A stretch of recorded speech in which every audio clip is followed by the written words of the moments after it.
Hello नमस्कार दोस्तों, welcome back my YouTube channel law with Ronit. दोस्तों, आप सभी का हमारे इस यूट्यूब चैनल पे हार्दिक स्वागत है। साथियों, आज हम बात करेंगे UP PCSJ main examination answer writing के बारे में। और साथियों, आप सभी का कंसर्न आ रहा था कि जजमेंट राइटिंग करा दिया जाए, साथ साथ प्लेंट ड्राफ्टिंग को भी बता दिया जाए, जिसको हम लोग वाद पत्र के नाम से जानते हैं। तो साथियों, उसी को ध्यान में रखते हुए आज हम आप लोगों के लिए प्लेंट ड्राफ्ट मीन्स की वाद पत्र एक तैयार करके लाया हूं। और इस वीडियो के माध्यम से मैं आपको शो करूंगा कि वाद पत्र आपको लिखना कैसे होता है। जब आप मेन एग्जामिनेशन में अपीयर होते हैं तो साथियों, वहां पे आपको जजमेंट राइटिंग के लिए आता है, फिर वाद पत्र लिखने के लिए आता है, जिसको हम लोग प्लेंट ड्राफ्ट के नाम से जानते हैं, प्लेंट ड्राफ्टिंग करने के लिए आता है। इन सभी चीज़ों के बारे में आपके एग्जामिनेशन में आता है। तो साथियों, ये जो मैंने लिया है ये हमने सिविल प्रोसीजर कोड से लिया है, मीन्स की जो सिविल प्रक्रिया होती है उसी के बारे में लिया है। और ये लिया है किस चीज़ के लिए? मानहानि के लिए वाद पत्र, मीन्स की एक डेफेमेशन है, उसी डेफेमेशन से रिलेटेड हम एक वाद पत्र दायर करने जा रहे हैं और उसी वाद पत्र के बारे में हम इस वीडियो के माध्यम से वॉच करेंगे। साथियों, यहाँ पे बिना देर किए हम इस सेशन को स्टार्ट करते हैं। जब कभी भी आप एग्जामिनेशन देने जाते हैं साथियों, तो आपको एज यूजुअल यूपीएससी का ही फॉर्मेट दिया जाता है और इसी यूपीएससी के फॉर्मेट पे ही आपको अपने आंसर को फ्रेमिंग करना होता है। जब आप यूपीएससी के फॉर्मेट पे आंसर फ्रेमिंग करते हैं तो वहाँ पे आपको समझ में आता है कि कितने वर्ड्स लिमिट में हमको आंसर को अपने फ्रेम करना है, कितना नंबर ऑफ पेजेस हमारे जा रहे हैं यहाँ पे, और कैसे कैसे सारी चीज़ों को आपको एक देख करके आइडिया मिल जाता है। साथियों, यहाँ पर देखिए, यहाँ पर जो मैंने लिया है ये निर्णय लेखन लिया है, मीन्स कि किसका? दीवानी एवं दांडिक, मीन्स कि सिविल एंड क्रिमिनल दोनों के निर्णय लेखन को मैं लेकर के आ रहा हूँ। एक मैंने अपना निर्णय लेखन करा दिया है जिसको जजमेंट राइटिंग कहते हैं, उसको ऑलरेडी मैंने डील कर रखा है, जो कि सीआरपीसी के सेक्शन 125 से वो डील कर रहा है। अगर आपने उसको नहीं वॉच किया तो आप उसको वॉच कर लीजिए, आपको पता चल जाएगा कि कैसे आपको जजमेंट राइटिंग करना है। और आज जो साथियों मैंने लेकर के आया हूँ, ये लेकर के आया हूँ मानहानि के वाद के लिए वाद पत्र, मीन्स कि किसी का डेफेमेशन हो गया है, इससे रिलेटेड एक प्लेंट तैयार करना है और उसी प्लेंट को मैं यहाँ पर लेकर के आया हूँ, plaint of the suit for the defamation. अब ये किसके समक्ष ये प्रस्तुत किया जाएगा? ये जो डेफेमेशन का सूट है साथियों, ये किसके समक्ष प्रस्तुत किया जाएगा? तो देखिए, जब कभी भी आप प्लेंट को ड्राफ्ट करेंगे, मीन्स की वाद पत्र को ड्राफ्ट करेंगे, तो आप कैसे ड्राफ्ट करेंगे? देखिए, समक्ष न्यायालय व्यवहार न्यायाधीश वरिष्ठ श्रेणी इलाहाबाद, ये मैंने इलाहाबाद के नाम से लिया है। और किसके न्यायालय के समक्ष? तो सक्षम न्यायालय व्यवहार न्यायाधीश वरिष्ठ श्रेणी इलाहाबाद के अंतर्गत हम ये पेश कर रहे हैं। पीठासीन अधिकारी का यहाँ पे नाम लिखा जाएगा, जो भी पीठासीन अधिकारी होंगे, जो भी आपके क्वेश्चन में फ्रेम करके दिया होगा, आप यहाँ पे पीठासीन अधिकारी का नाम लिखेंगे।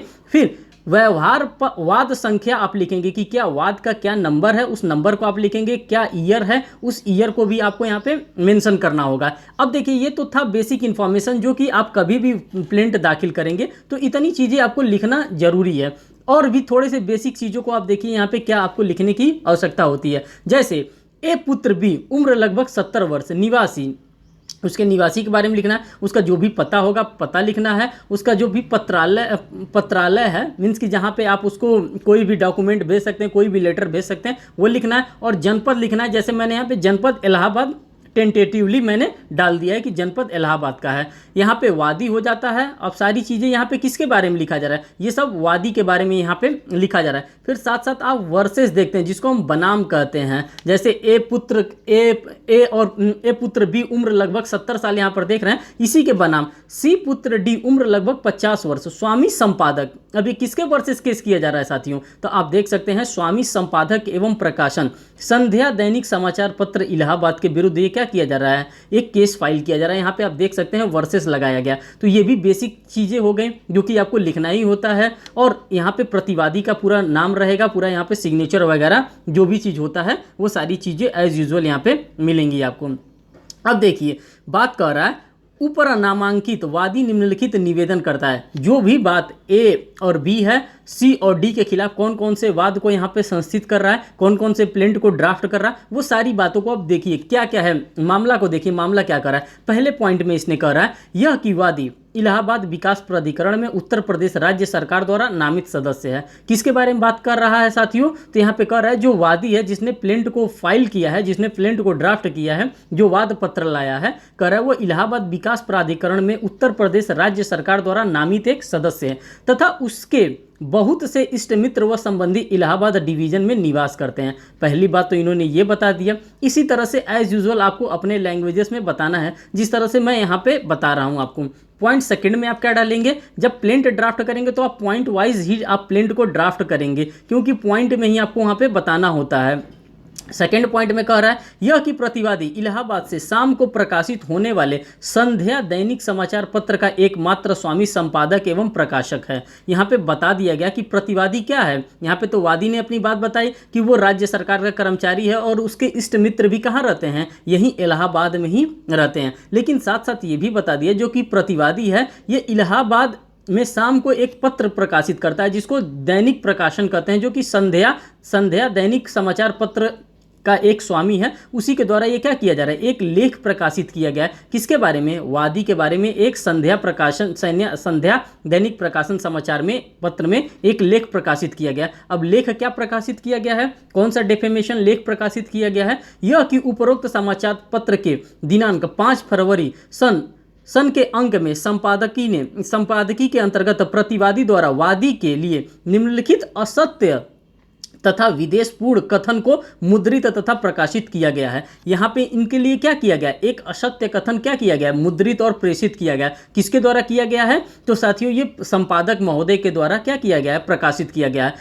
ये लिखा गया है। अब क्या क्या लिख करके असत्य कथन क्या क्या लिख करके संपादित किया गया है, लिखा गया है कि वह अशिक्षित होने के साथ साथ असभ्य है। ये एक डिफेमेशन का वर्ड होता है कि वो कोई व्यक्ति अगर राज्य सरकार का या केंद्र सरकार का कर्मचारी है उसके लिए आप ये बातें लिख रहे हैं कि वो व्यक्ति क्या है, वो पहली बात तो अशिक्षित है और साथ साथ वो क्या है, असभ्य है। ये क्या होता है, ये एक डेफिमेशन का ग्राउंड होता है और डेफिमेशन के ग्राउंड को यहाँ पे बताया जा रहा है। तथा विकास प्राधिकरण के सदस्य होने की योग्यता नहीं रखता है, ये भी बताया जा रहा है उस दैनिक समाचार के माध्यम से जो कि संध्या को निकलती है। उसमें यह भी बताया जा रहा है कि ये जो विकास प्राधिकरण में एज ए सदस्य के रूप में वर्क कर रहा है, ये सदस्य के रूप के रहने के लायक भी नहीं है। उसे 2 वर्ष पूर्व इलाहाबाद जिला परिषद द्वारा परिषद में अपने कार्यालय के दौरान धन, देखिए क्या क्या उसके ऊपर एलिगेशंस लगाए जा रहे हैं, धन बेईमानी से दुर्विनियोग करने की वजह से निकाला जा चुका है। ये बात किसके द्वारा कहा जा रहा है, ये साथियों पेपर में जो संध्या दैनिक संध्या जो पेपर है, समाचार पत्र है, उसी में ये क्या किया गया है, ये प्रकाशित किया गया है संपादक महोदय जी के द्वारा कि वो बेईमान है। साथ साथ उसके पास ये योग्यता नहीं है कि वो विकास प्राधिकरण का ये सदस्य भी बन सके। साथ साथ उसने धन का बेईमानी से दुर्विनियोग किया। ये सारी बात डेफेमेशन करके वहां पे पेपर में छाप दिया गया। अब आगे देखिए पॉइंट 4 में क्या कह रहा है। पॉइंट 4 में साथियों कह रहा है कि यह कि उपरोक्त कथन से प्रतिवादी का अभिप्राय था और यहाँ यह कहना चाहता था कि वादी एक भ्रष्ट बेईमान व्यक्ति है। जो प्रतिवादी है वो बताना चाहता है कि ये क्या है, जो पेपर में लेख निकला है, पेपर के लेख के माध्यम से बताना चाहता है कि ये व्यक्ति कैसा है, ये व्यक्ति बेईमान है, इस पे विश्वास आपको करने की आवश्यकता नहीं है, जो प्राधिकरण के सदस्य होने की योग्यता ही नहीं रखता है। वादी सारी बातें बता रहा है कि हमारे लिए इस प्रकार के लेख पेपर में प्रकाशित किए गए हैं। किसके द्वारा, जो दैनिक संध्या समाचार पत्र है, उसी दैनिक संध्या समाचार पत्र में इस प्रकार के लेख को प्रकाशित किया गया है और मुझे क्या करने का कोशिश किया गया, मुझे डिफेम करने का, मेरी मानहानि करने का कोशिश किया गया है इस पेपर के माध्यम से। 5वें पॉइंट में क्या कह रहा है, यह कि उपरोक्त कथन से वादी को अपार मानसिक वेदना पहुंची है, समाज तथा इष्ट मित्रों के मध्य उसकी प्रतिष्ठा को धक्का लगा। अब ये अपनी बात बता रहा है कि इनके पेपर में लेख लिख देने की वजह से क्या हुआ है, मेरे जितने भी सभी इष्ट मित्रगण हैं वो सभी कहाँ रहते हैं, सभी इलाहाबाद में ही रहते हैं और वो पेपर में पढ़े हैं और उनको पढ़ने के बाद हमको क्या लगा है, हमको एक बहुत बड़ा झटका लगा है और मानसिक वेदना भी हुई है। किसके कारण, जो उन्होंने अपने प्रकाशन में, अपने पेपर में ये सारी बातें हमारे खिलाफ लिखी थी। देखिए 6 पॉइंट में क्या कर रहा है, यह कि प्रतिष्ठा को पहुंची क्षति के कारण वादी को 45,000 प्रतिवादी को सामान्य हर्जाना के रूप में पाने का अधिकार है। अब ये बता रहे हैं कि जो इन्होंने मेरा डेफेमेशन किया है, उस डेफेमेशन का जो मेरी वैल्यू है, मार्केट वैल्यू है, वो मेरा जो इन्होंने इज्जत को उछाला है पेपर के माध्यम से, पेपर में इन्होंने लेख लिख करके, उसका मैं कितना मांगता हूँ, मैं हर्जाना के रूप में मैं उसको 45,000 रुपये एज अ डेफेमेशन उनसे चार्ज कर रहा हूँ कि आपने मेरा हर्जाना किया है, मेरा क्षतिपूर्ति किया है, डैमेजेस किया है, किस रूप में आपने मेरा डिफेम करके, तो उसको मैं 45,000 रुपये आपसे हर्जाना के रूप में मैं लेना चाहता हूँ। फिर 7वें पॉइंट में क्या कह रहा है यह कि वाद कारण दिनांक 5 फरवरी सन 2002 को उत्पन्न हुआ, जबकि प्रतिवादी ने उक्त मानहानि कारण कथन का प्रकाशन किया। कब किया था? तो यहाँ पे आप डेट भी देख सकते हैं, 5 फरवरी सन 2002 को ये लेख प्रकाशित किया गया था। आगे 8वें पॉइंट में कह रहा है, क्या कह रहा है? यह कि उपरोक्त समाचार पत्र इलाहाबाद में मुद्रित तथा प्रकाशित होता है। प्रतिवादी इलाहाबाद में निवास करता है तथा कारोबार भी करता है, अतः न्यायालय को मुकदमे को ग्रहण करने और परीक्षण करने का क्षेत्राधिकार है। यहाँ पे ये भी बता दिया गया कि माननीय न्यायालय, आपके पास यहाँ पे जुरिस्डिक्शन है, क्योंकि मैं यहीं पे निवास करता हूँ और ये जो आ रहा है ये आप ही के जुरिस्डिक्शन में आ रहा है, इसीलिए आप मेरे केस को क्या करेंगे, यहाँ पे संस्थित करेंगे और मेरे मुकदमे का आप क्या करेंगे, परीक्षण करेंगे। आगे कह रहा है 9वें पॉइंट में कह रहा है यह कि क्षेत्राधिकार एवं अदालती शुल्क के मूल्यांकन हेतु मुकदमे का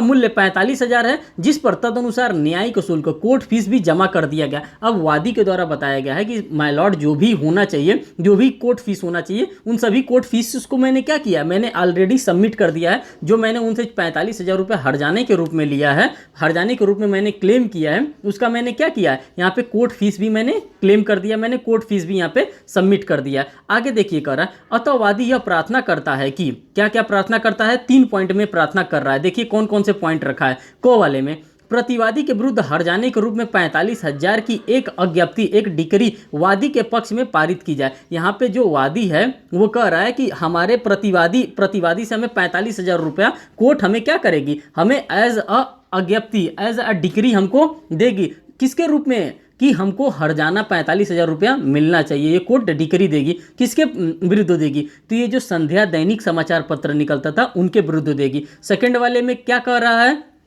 कौन सा प्रार्थना कर रहा है? कह रहा है मुकदमे के खर्च तथा अन्य कोई प्रभार जैसे कि न्यायालय उचित समझे प्रतिवादी से दिलाया जाएगा। जो भी उचित समझ रही है न्यायालय वो भी प्रतिवादी को दिलाया जाएगा। ये दोनों बातें आप लोगों ने यहाँ पर देख लिया। उसके बाद से हस्ताक्षर होगा, वादी का यहाँ पे पूरा हस्ताक्षर किया जाएगा, फिर हस्ताक्षरित किया जाएगा वादी के अधिवक्ता साहब का, यहाँ पे हस्ताक्षर होगा और दिनांक लिख दिया जाएगा। यहाँ तक आपका ये पूर्ण हो गया। लेकिन आपको आगे और भी लिखना होता है। क्या लिखना होता है साथियों? आपको डिक्लेरेशन फॉर्म लिखना होता है। कभी भी आप फॉर्म भी भरते हैं, किसी भी चीज़ का फॉर्म भरते हैं, तो वहाँ पे आपको एक डिक्लेरेशन फॉर्म भी उसके साथ अटैच होता है और उस डिक्लेरेशन फॉर्म को भी फिल करना होता है। और यहाँ पे आप क्या कर रहे हैं, यहाँ पे आप प्लेंट ड्राफ्ट कर रहे हैं। जब प्लेंट ड्राफ्ट कर रहे हैं तो इस प्रकार का आपको एक डिक्लेरेशन फॉर्म फिल करना होता है। लिख रहा है, मैं ए पुत्र भी उपरोक्त नामक वादी एतत् द्वारा यह घोषित करता हूं कि उपरोक्त वाद पत्र में पैरा संख्या 1 से लेकर 7 तक की अंतर्वस्तु मेरे व्यक्तिगत अभिज्ञान में सत्य है। यहाँ पे ये बता रहे हैं भाई साहब कि जो पैरा नंबर 1 से 7 तक में भी जो मैंने आपको डिस्कस किया है, ये जो भी मैंने बताया है ये मेरे ज्ञान में क्या है, ये सत्य है। तथा पैरा 8 एवं 9 की अंतर्वस्तुओं को प्राप्त सूचना के आधार पर सही होने का मैं विश्वास करता हूं। और ये भी भाई साहब बताएं कि जो पैरा नंबर 8 में और जो 9 में आप लोगों ने वॉच किया है, जो अभी मैंने डील किया है, वो बता रहे हैं किस पे, वो प्राप्त सूचना के आधार पर क्या होने के कारण, ये प्राप्त सूचना जो इनका हुआ है उसके अनुसार ये क्या मान रहा है, उसको सत्य मान रहा है। आगे देखिए, आगे कह रहा है 1 मई सन 2002 को 10वें दिन इलाहाबाद के प्रांगण में मैं इस सत्यापन पर आज दिनांक जो भी डेट होगा पर हस्ताक्षरित एवं सत्यापित और दिनांकित करता हूं। और यहाँ पे आप क्या करेंगे, यहाँ पे आप हस्ताक्षरित कर देंगे, पूरा आपका वादी का हस्ताक्षर होगा तथा उनके अधिवक्ता गण का हस्ताक्षर होगा, साथ ही साथ यहाँ पर डेट भी डाला जाएगा। तो आप लोग यहाँ पर देख सकते हैं साथियों कि किस प्रकार से मैंने पूरे प्लेंट को यहाँ पे ड्राफ्ट करने का कोशिश किया। अब मैं एक बार आपको फिर से प्लेंट दिखा दे रहा हूँ, रेंडमली एक बार प्लेंट दिखा दे रहा हूँ कि आपको प्लेंट ड्राफ्ट करना कैसे होता है। जब आप प्लेंट ड्राफ्ट करना सीख जाएंगे तो ये सबसे आसान चीज होता है। अगर प्लेंट ड्राफ्ट करने के लिए आता है तो आप एग्जामिनेशन में अच्छे से प्लेंट को ड्राफ्ट कर सकते हैं। देखिए एक बार मैं फिर आपको ऑब्जर्व कराता हूं कि कैसे आप प्लेंट को ड्राफ्ट करेंगे।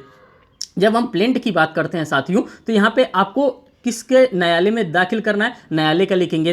फिर पीठासीन अधिकारी का यहाँ पे नाम अगर होगा तो पीठासीन अधिकारी वहाँ पे लिख दिया जाएगा, पीठासीन अधिकारी। और साथ साथ में जो एडवोकेट्स आप फाइल करेंगे उनको पता होता है कि किस न्यायालय में ये जाएगा। फिर यहाँ पे बनाम की बात आती है, किसके भी, जैसे ए वर्सेस राम के बीच में अगर कोई मामला है तो वो चीज़ें यहाँ पे आपने बेसिक चीज़ें हैं यहाँ पे, यहाँ तक तो आपको पता चल गया। अब यहाँ पे आप सारी बातें बताएंगे, जैसे एक एक पॉइंट में पॉइंट 1, पॉइंट 2, पॉइंट 3 और इसी तरह से पूरा आप पॉइंट में बताएंगे। जितने पॉइंट में आपको लगता है उतने पॉइंट पॉइंट में आप क्या करेंगे, सारी बातों को आपको बताना होगा। जब आप पूरे बातों को पॉइंट वाइज बता लेंगे तो साथ साथ में आप क्या देंगे साथियों, आप साथ साथ में ये भी प्रार्थना करेंगे। अभी तो बातें आपने बताया है, फिर साथ में आपको प्रार्थना पत्र भी लगाना पड़ेगा कि आप क्या पाना चाहते हैं, प्रार्थना में क्या प्रार्थना करना चाहते हैं। तो आपको 45,000 रुपये यहाँ पे हर जाना चाहिए था, आपने वो बताया। साथ ही साथ आपको ये भी बताना पड़ेगा कि जो भी खर्च हो रहा है हमारे मुकदमेबाजी में, जो भी हमको मानसिक तनाव हुआ है, उसको भी न्यायालय उचित समझे और वो मुझे क्या करे, दिलाने की कोशिश करे। फिर साथ साथ आपको यहाँ पे हस्ताक्षरित अपना करना पड़ेगा, ये तो सभी सामान्य चीज़ हैं।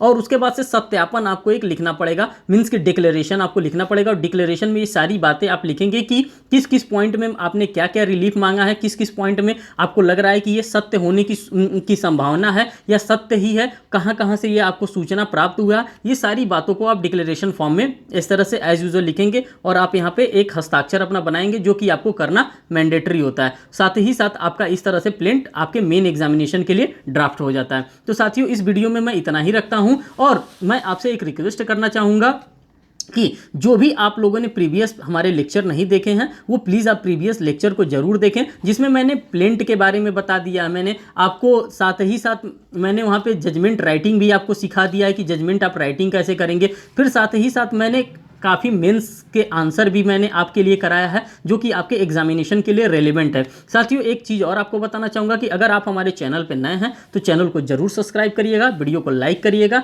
और साथियों, कमेंट सेक्शन ओपन होता है, आप कमेंट करके बताइएगा कि आपको किस टॉपिक पे और कहाँ से क्वेश्चन चाहिए। उन सभी चीज़ों को मैं यहाँ पे गंभीरता से लूँगा और जो भी मुझसे बन पाएगा वो सारे आंसर आपको फ्रेम करके मैं दूंगा। थैंक यू दोस्तों, वीडियो को वॉच करने के लिए थैंक यू।